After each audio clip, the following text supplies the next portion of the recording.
It's the holiday weekend, the early May bank holiday, Monday off. Okay, we've kind of lost weekends, so I'm not sure what we can do with a long weekend. Something happened yesterday which I have been dreading, and then it turned out not to be quite the issue that it was. In fact, it turned out to be something far better. Um, Basically, my daughter Hannah is into netball, and when I say into, that probably doesn't do it justice. So basically, she's very, very, very involved in netball, and one of the things that she did, this is probably 3 years ago now. She went to a thing called Christians in Sport. It's a bit like SU camps, but these are specialist sports camps, and it's for folks who are kind of into their sport. So it might be football, it might be tennis, it might be netball. End of story. That was, is there netball? Yes. So she wasn't really going in terms of the kind of Christian content, as in she wasn't unhappy about it, but she was just kind of like netball. Um, and so each summer, there's a week where they have a kind of sports camp type thing up in Perth in a posh fee-paying school. And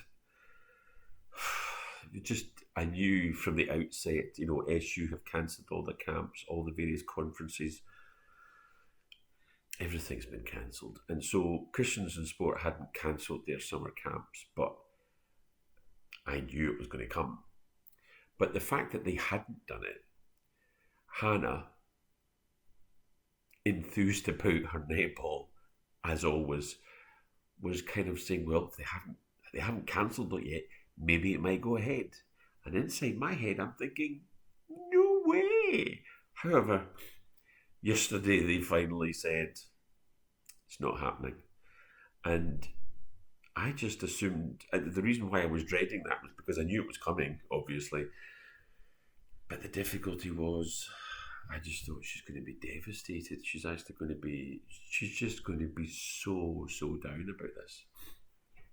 And so I basically just talked to her yesterday, and I was expecting tears. I was expecting quite a lot of emotion. She's 16. She's really into it, into the sport. But now, 3 years down the line, she's really into the camp and the leaders and the people that she met last year and going all that stuff. And she said she she kind of caught me unawares, and it's just back to this thing that happens again and again. Uh, People who you may have written off, um, their experiences in their life give them cause to reflect and pause and consider. Uh, and so, what Hannah said was, "Dad, you're okay.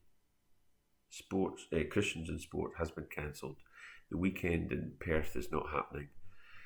But what I recognise is you're not supposed to focus on the future for your happiness.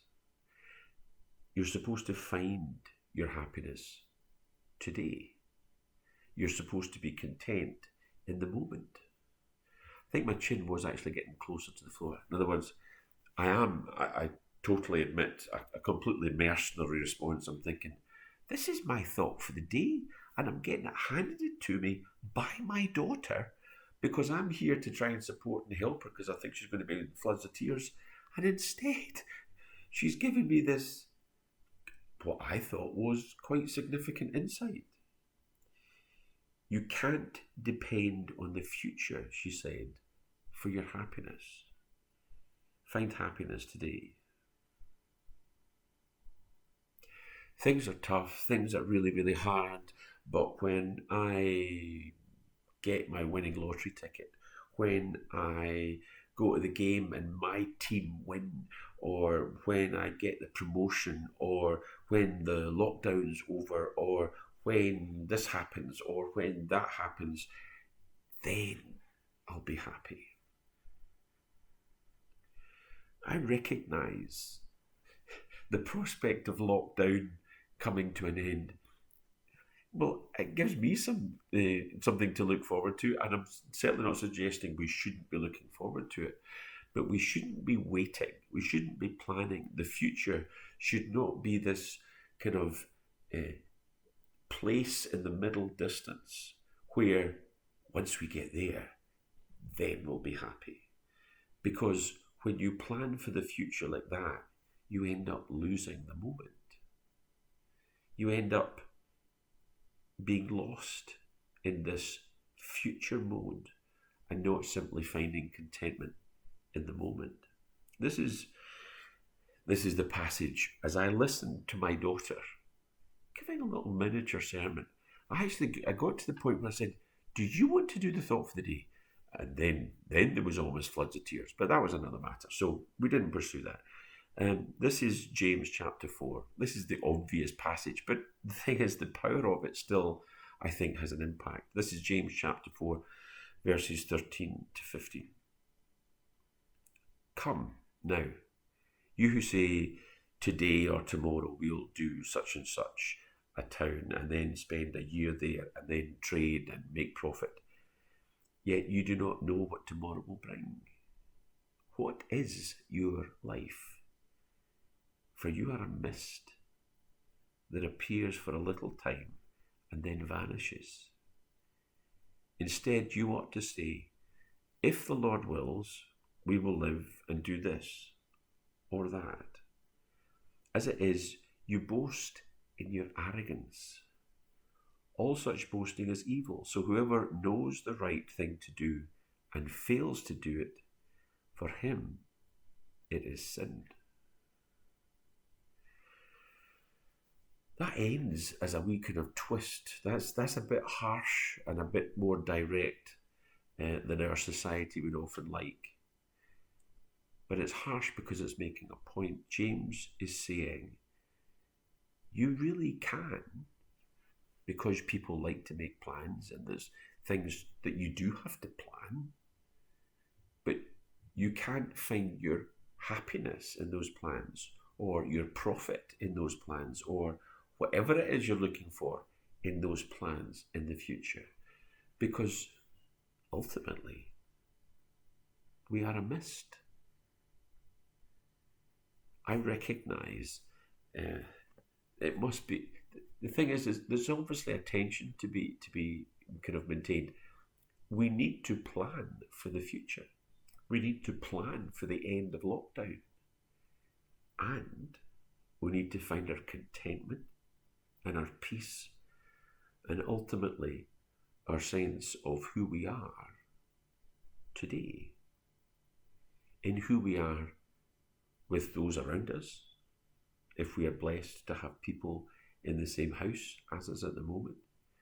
But most importantly of all, we're to find our contentment and peace in who we are before our God. We don't stop planning for the future. We just find our significance, our happiness, and our worth in where we are today, in what we do today, in whom we trust today. If you're watching this and it's just something you've kind of happened upon as a troll through various YouTube channels, then can I encourage you to recognise it may very well be whatever else comes off the back of this particular lockdown. Maybe you'll come closer to God because you won't need to constantly be looking ahead, but just find peace in the moment through Jesus Christ. Go with God, because I know He goes with you. Hopefully see you soon. Bye-bye.